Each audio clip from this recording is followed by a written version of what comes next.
Hello, आप देख रहे हैं welcome expert classes by Piyush Rai. मैं सदाब अहमद जो आज आपको पढ़ाऊंगा क्लास 12 के यूनिट 8 के चैप्टर नंबर 8 को, जिसका नाम है ह्यूमन हेल्थ एंड डिजीज, यानी मनुष्यों में रोग के बारे में बात करेंगे। तो बात करते हैं सबसे पहले जो एनसीईआरटी में दिया है फादर ऑफ आयुर्वेदा के बारे में। तो जो फादर ऑफ आयुर्वेदा उनका नाम है हिप्पोक्रेटस। फादर ऑफ आयुर्वेदा, जिनका नाम है हिप्पोक्रेटस।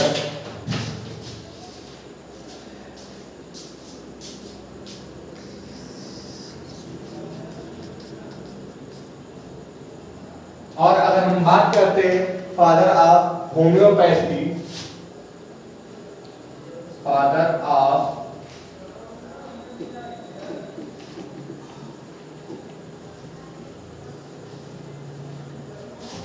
जिनका नाम है डॉक्टर सैमुअल हेमन।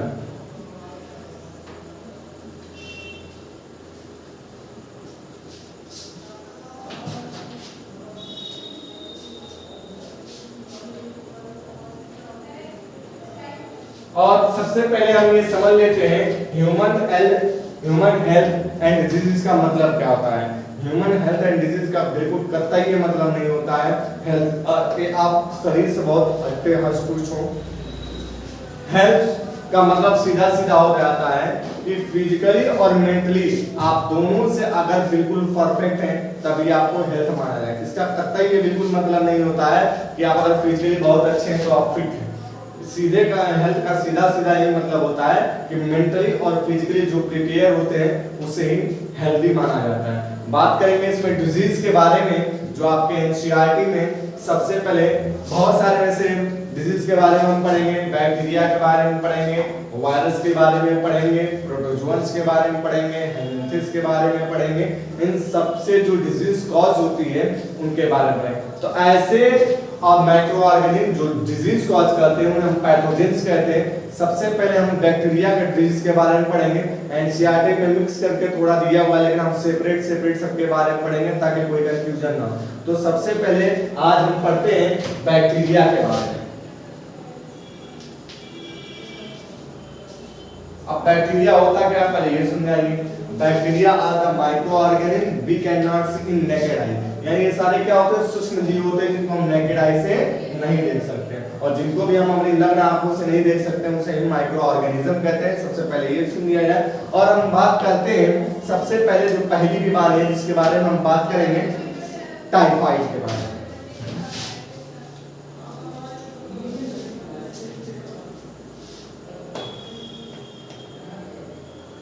और टाइफाइड इसका जो कॉजेटिव एजेंट होता है जिसका नाम होता है salmonella typhi.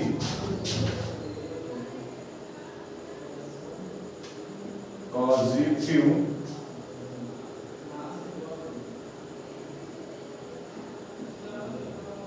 Agent, causative agent का मतलब जो बैक्टीरिया जो इस रोग को उत्पन्न करेगा उसे बोला जाता है कॉजेटिव एजेंट, जिसका नाम है साल्मोनेला टाइफी। अब इसके बारे में हम ये पता करेंगे जो टाइफाइड होता है वो कैसे फैलता है, यानी ट्रांसमिशन के बारे में।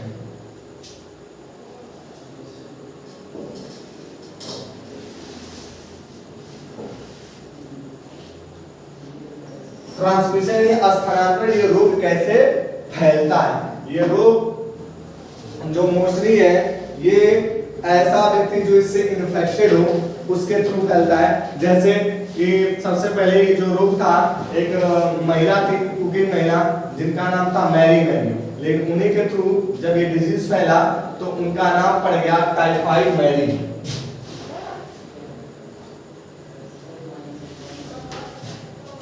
वुमेन ने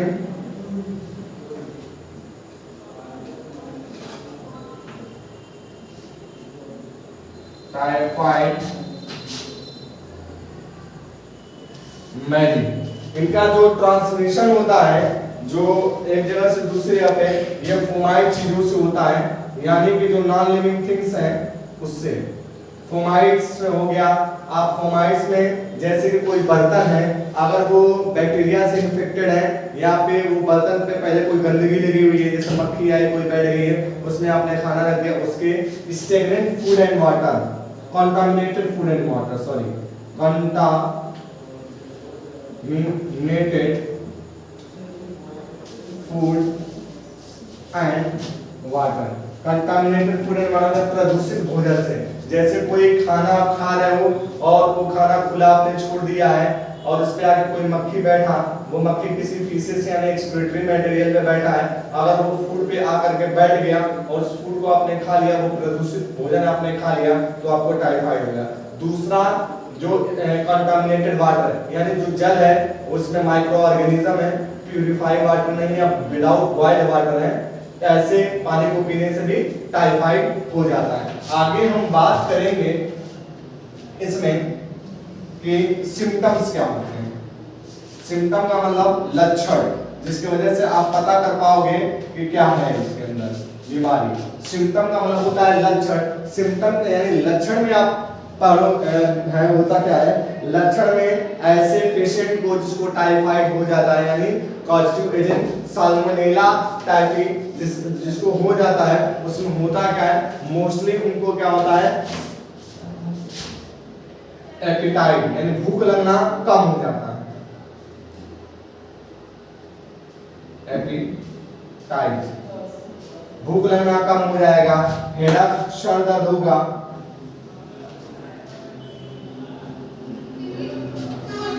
एब्डोमिनल पेन,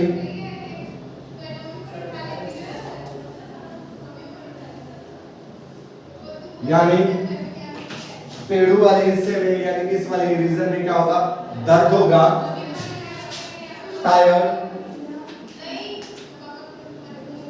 थकावट महसूस होगी, इर्रेगुलर फीवर अनियंत्रित क्या होगा, इर्रेगुलर फीवर, और ये जो फीवर होगा 39 डिग्री टू 40 डिग्री सेंटीग्रेड इतना ये फीवर हाई होगा, और ये जो फीवर होगा एक इंटरवल के टाइम सुबह में शाम में ऐसा ही फीवर कंटिन्यूअस आएगा। तो अगर ऐसा आपको लक्षण दिखे इसका मतलब कि आपको क्या हो गया है, टाइफाइड हो गया है, जो इसको कॉज किसने किया है, बैक्टीरिया ने किया है। अगर हम बात करेंगे इसके प्रिवेंटेशन एंड कंट्रोल की, रोकथाम और उपचार की,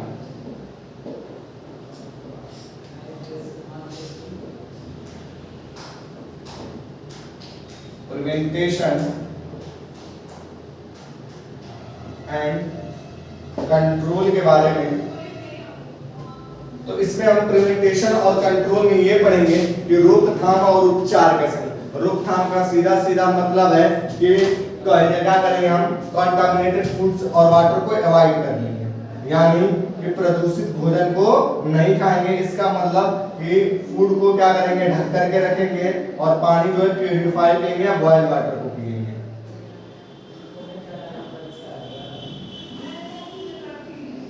और अगर हम बात करते हैं इसमें कंट्रोल की, कंट्रोल यानी कंट्रोल का मतलब क्या होगा, इसमें नियंत्रण कैसे पाया जाए।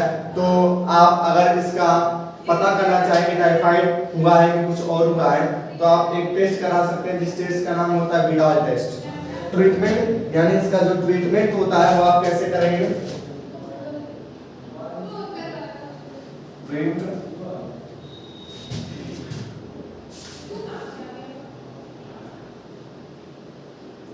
ट्रीटमेंट जो होता है वो वाइडल टेस्ट होता है जिसको विडाल टेस्ट भी कहते हैं। और इसमें जो सिम्टम्स हैं, सिम्टम्स में एक और ऐड कर लीजिएगा, इंटेस्टाइनल परफोरेशन हो जाता है, यानी आंत में सूजन हो जाती है, इंटेस्टाइनल परफोरेशन। जब आंतों में सूजन हो जाता है और अगर इसका ट्रीटमेंट नहीं किया जाए तो ये फेटल डिजीज होता है, एटलीस्ट में आगे चल के उस एनिमल उस ह्यूमन की क्या हो जाती है, डेथ हो जाती है। और आगे हमने एक बैक्टीरिया के बारे में पढ़ लिया, अब आगे हम पढ़ते हैं दूसरे बैक्टीरिया के बारे में।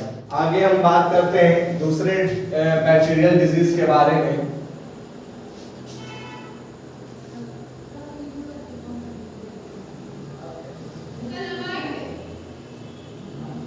जिसका नाम है निमोनिया।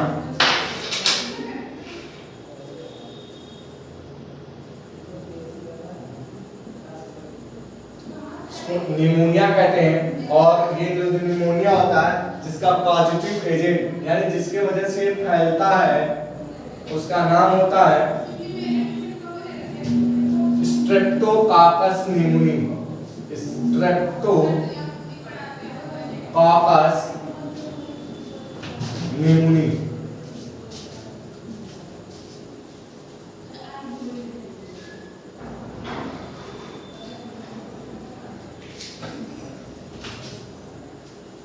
इसका जो बाबू आगे ट्रांसमिशन होता है, बात करते हैं यानी स्थानांतरण।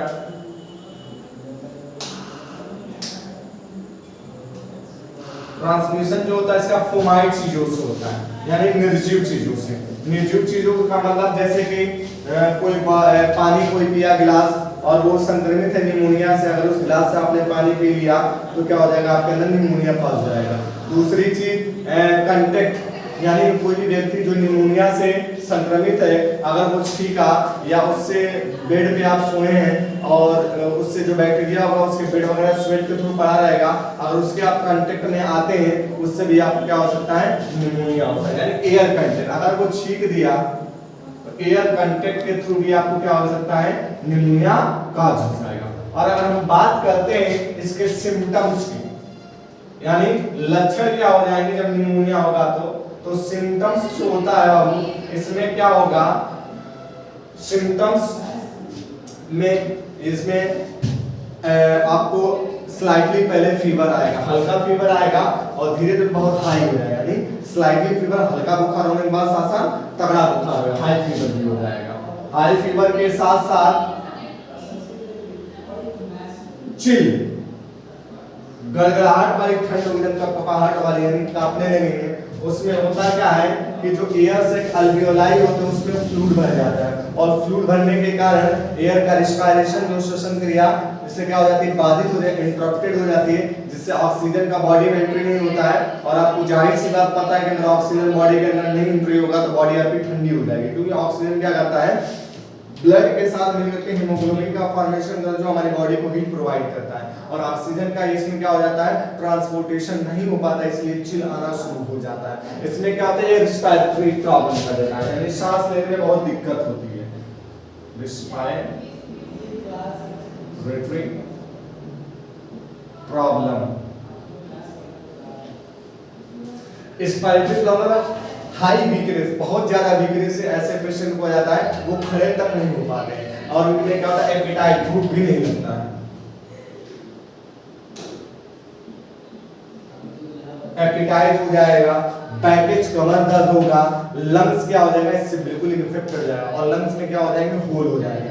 एटलीस्ट में अगर इसका ट्रीटमेंट नहीं किया गया तो एटलीस्ट में इसकी डेथ हो जाएगी, यानी फाइटल हो जाएगा, वो व्यक्ति मर जाएगा। ये बच्चों में ज्यादातर पाया जाता है और एडल्ट के बाद जो स्टेज आती है, जो वृद्धावस्था में जाती है 50-55 के एज में भी ये निमोनिया होता है। बच्चों में पाया जाता है और बड़ों में पाया जाता है। इसकी बात करेंगे कंट्रोल एंड कोऑर्डिनेशन की। कंट्रोल की अगर बात की जाए, कंट्रोल एंड प्रिवेंटेशन की, सॉरी कंट्रोल एंड कोऑर्डिनेशन हमने बोल दिया था, प्रिवेंटेशन की। तो प्रिवेंटेशन का मतलब होता है रोकथाम, कंट्रोल का मतलब होता है नियंत्रण। तो नियंत्रण कैसे किया जाएगा, ऐसे व्यक्ति जो इससे संक्रमित है उसे थोड़ा सेफ्टी बना करके रखें। दूसरी चीज है कि आप जो है ना कोई भी ग्लास वगैरह पिए तो बिल्कुल उसको क्लियरली, या बेहतर होगा कि अगर उस कोई भी पॉट्स वगैरह बर्तन वगैरह है तो उसको बॉइल्ड वाटर से धुने, ताकि हल्का गर्म पानी से, ताकि जो भी बैक्टीरिया और वायरस है वो इनएक्टिव हो जाए। दूसरी सफाई से रहें। और तीसरा, जब जिसको ये पेशेंट जिसको हो जाए उसको कोल्ड यानी ठंडी चीजों को बिल्कुल नहीं खाना चाहिए, क्योंकि क्या होगा उससे कफ बनेगा और कफ बनने के बाद और ट्रैक में एल्वियोली जो होता है उसमें और फ्लूइड बनने लगेगा। इसमें होता है क्या, मेरे जो रिस्पिरेटरी प्रॉब्लम होता है ब्रोंकियल में लास्ट में एल्वियोली होता है। एल्वियोली में क्या करता है कि ऑक्सीजन जो होता है वहां से एंट्री करता है और कार्बन डाइऑक्साइड रिलीज, उसी एल्वियोली में क्या होता है लिक्विड फ्लूइड बन जाते हैं, जिससे जिसके कारण ऑक्सीजन का और कार्बन डाइऑक्साइड का क्या होता है, ट्रांसपोर्टेशन नहीं हो पाता है, जिससे डिजीज कॉज हो जाती है। एटलीस्ट लंग्स में क्या हो जाते हैं, जिसके कारण वो जब नहीं बाहर निकल पाता है तो लंग्स में होल हो जाते हैं, बैक्टीरिया होल कर देता है। होल करने के बाद उससे बहुत ज्यादा पेन होता है और कमजोर होने के साथ पैटल हो जाता है, उसकी मृत्यु हो जाती है। इसका प्रिवेंटेशन कौन है, इसको वैक्सीनेशन और प्रिवेंटेशन मेडिसिन के द्वारा इसको सही किया जाता है। अब हम आगे बात करते हैं तीसरे बैक्टीरिया का, जिसका जो कॉज करता है टीबी। इसका पॉजिटिव एजेंट होता है, यानी जो रोग उत्पन्न करने वाले को कहते हैं पॉजिटिव एजेंट। पॉजिटिव एजेंट जिसको होता है उसको कहते हैं माइकोबैक्टीरियम ट्यूबरकुलोसिस। माइकोबैक्टीरियम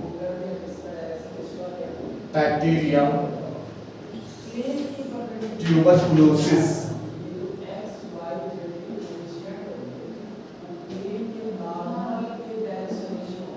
ये क्या होता है, इसमें भी क्या होता है, इसके सिम्टम्स के बारे में पढ़ते हैं, इनके जो लक्षण होंगे वो कैसे होंगे। सिम्टम्स में ये क्या होता है, रिस्पायरेटरी प्रॉब्लम, ये भी क्या होता है, श्वसन क्रिया को बाधित करता है, जिसको टीबी हो जाता है। ये माना जाता है बहुत पहले के जमाने में, इससे बहुत खतरा, अब भी ये तो डेंजरस भी होता है, ये इसको बोलते हैं ना। ये क्या होता है, एक व्यक्ति से दूसरे, यानी दो डिजीजेस होती हैं, communicable diseases and non communicable. ऐसी डिजीज, ऐसा रोग जो एक व्यक्ति से दूसरे व्यक्ति को पास पहुंच जाए, ऐसे रोग को या ऐसे डिजीज को कम्युनिकेबल डिजीज कहते हैं। और ऐसा डिजीज जो एक दूसरे से न फैले, ऐसे डिजीज को नॉन कम्युनिकेबल है। तो ये कौन सी डिजीज है, कम्युनिकेबल डिजीज होती है। इसका जो स्प्रेडिंग होता है, अगर कोई व्यक्ति इससे संक्रमित है, वो उस बॉटल में या जिस गिलास में पानी पिया, अगर उसको आपने ले लिया तो क्या हो जाएगा, आपको भी ये डिजीज कॉज हो जाए। ऐसे व्यक्ति छींके तो उससे दूर रहें। ऐसे व्यक्ति का हैंकी, कपड़ा या टॉल वगैरह कोई भी इस्तेमाल ना करें, क्योंकि इसके थ्रू ये क्या कर सकता है, फैल सकता है, जो कि बैक्टीरिया के द्वारा होता है। इसमें हम बात करेंगे सिम्टम्स के बारे में। तो सिम्टम्स के बारे में तो इसमें होता है क्या बाबू की, रिस्पायरेटरी जो प्रॉब्लम होती है, जो श्वसन की जो सारे जो स्ट्राइक होते हैं, जो सिस्टम हो जाते हैं, वो हैक टाइप के हो जाते हैं। इसमें क्या होता है, इसमें भी जस्ट अभी हमने निमोनिया की तरह ही सिम्टम्स नजर आते हैं। इसमें क्या होगा कि आपको चेस्ट में पेन होगा,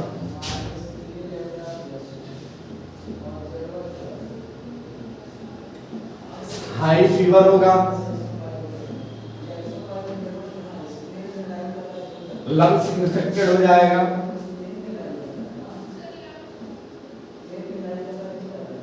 लंग्स इन्फेक्टेड के साथ साथ चिल होगा, यानी कड़कड़ाहट वाली ठंडी लगेगी।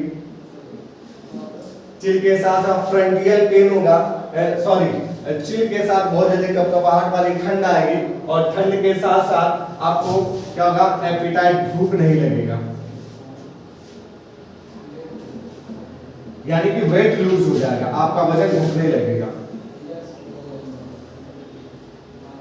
बहुत ज्यादा आपकी बॉडी में कफ बनना शुरू हो जाएगा, और कफ ये आगे चल के सूख जाएगा, और ज्यादा जब कफ हो जाए तो उसके साथ साथ ब्लीडिंग होना शुरू हो जाएगा, यानी ब्लड आना शुरू हो जाएगा, कफ विद ब्लड। और जब कफ ब्लड के साथ आना शुरू हो जाएगा, it is a very dangerous stage. अगर आपने उस समय इसका ट्रीटमेंट नहीं कराया तो आपकी इसकी पेशेंट की क्या हो जाती है, डेथ हो जाती है, फेटल डिजीज होता है जो। और ये क्या होता है, कम्युनिकेबल। प्रिवेंटेशन एंड कंट्रोल की बात करते हैं, रोकथाम और उपचार की।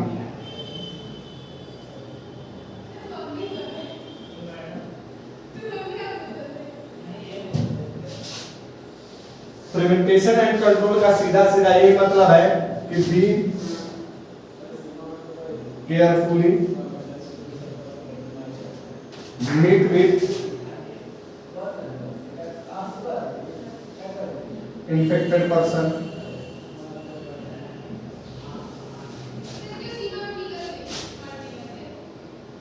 ऐसा व्यक्ति जो इससे इन्फेक्टेड है उसके पास जाए तो मास्क लगा करके जाए, या उसके बिल्कुल क्लोजली कांटेक्ट में ना आए, स्नीजिंग वगैरह शुरू हो तो उससे मैंने मास्क वगैरह बिल्कुल क्लीन होकर के जाए, तो इससे आप बच सकते हैं। दूसरा, ऐसा व्यक्ति जिसपे आपको शक हो कि उसको टीबी हुआ है तो उसके बर्तनों का यूज ना करें जिसमें वो पर्सनली खाना खाते हैं, इससे आपका क्या कहते हैं, प्रिवेंटेशन है।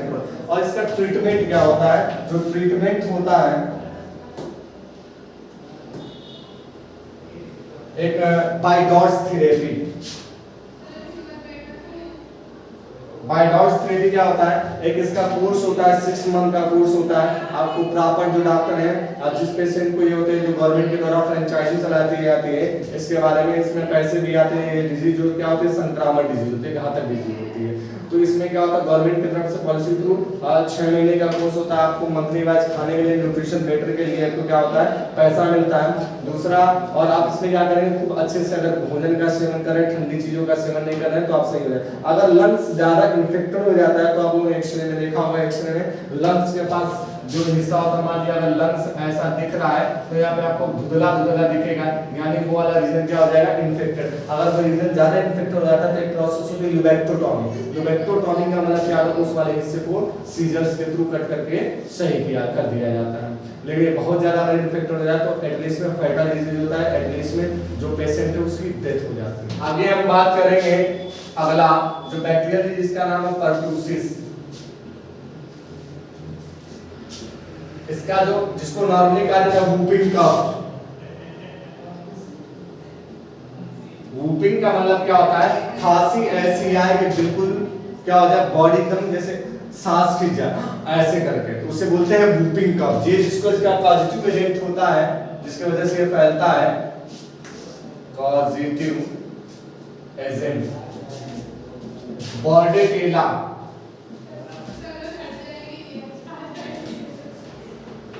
पर्टूसिस ये क्या होता है, इसका जो सिम्टम्स होता है, इसमें भी क्या होता है, कफ हो जाता है, ये भी रिस्पायरेटरी प्रॉब्लम क्रिएट करता है।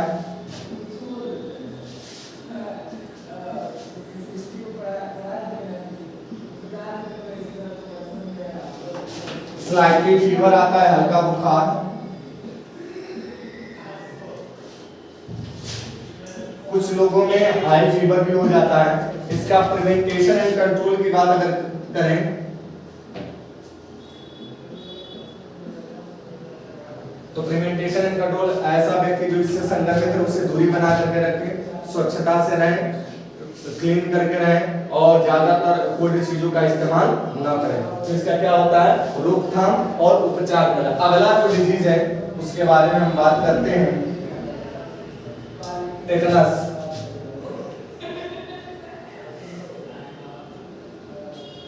जिसके बारे में हम बात करते हैं, इसका जो पॉजिटिव एजेंट होता है क्लॉस्ट्रिडियम टेटानी।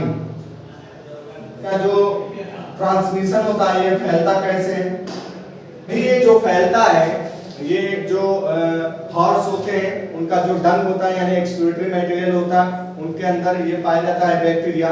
और ये जब क्या होता है, ये जमीन में मिल जाते हैं, या आपका हाथ वगैरह गिरे, कट गया या कुछ स्क्रैचेस आ गया और उसके थ्रू वो सॉइल में उसके थ्रू कांटेक्ट में आ गए तो आपको हो जाएगा। इस डिजीज को लैक जॉब होता है। लैक जॉब का मतलब आपका जो थ्रोट होगा ना बिल्कुल जकड़ जाएगा और आपको ऐसा महसूस होगा जब बहुत भारीपन और जकड़ा जकड़ा बिल्कुल टाइट जैसा महसूस होगा। इसका जो ट्रांसमिशन होता है वो क्या होता है, जैसे मान लीजिए कोई मक्खी है, उसके एक्सक्रीटरी मटेरियल पे बैठी और आप जो कोई फूड खा रहे हो उसके थ्रू आके आपके कांटेक्ट। अगले जो बैक्टीरिया डिजीज है जिसका नाम है लेप्रोसी। लेप्रोसी का मतलब होता है जो कोढ़ की बीमारी होती है, और इससे बहुत बड़ा डिस्क्रिमिनेशन हमारे सोसाइटी में फैला हुआ है, मतलब भेदभाव। लोग लेप्रोसी जिसको हो जाता है उससे बहुत भेदभाव रखते हैं। और जो इसका पॉजिटिव एजेंट होता है,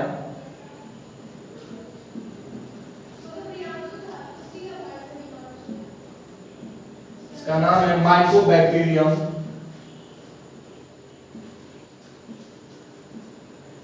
माइकोबैक्टीरियम लेप्री।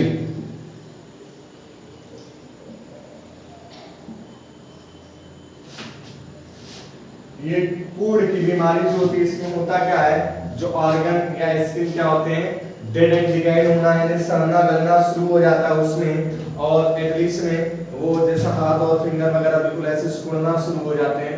होने पर उनके बॉडी के बहुत सारे ऑर्गन सड़ना शुरू हो जाते हैं और बहुत बुरी तरीके से चेहरा वगैरह सब इधर उधर मुड़ जाता है। बहुत ही घातक बीमारी होती है, मतलब खराब बीमारी होती है। इसका जो ट्रीटमेंट होता है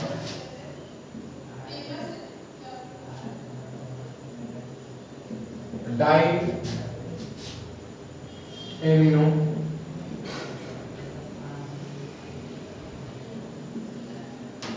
डाइफेनिल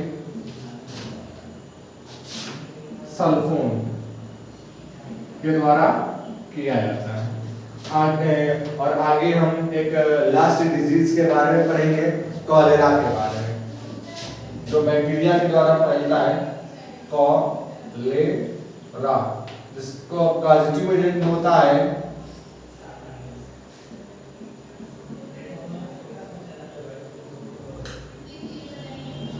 विब्रियो कॉलेरी।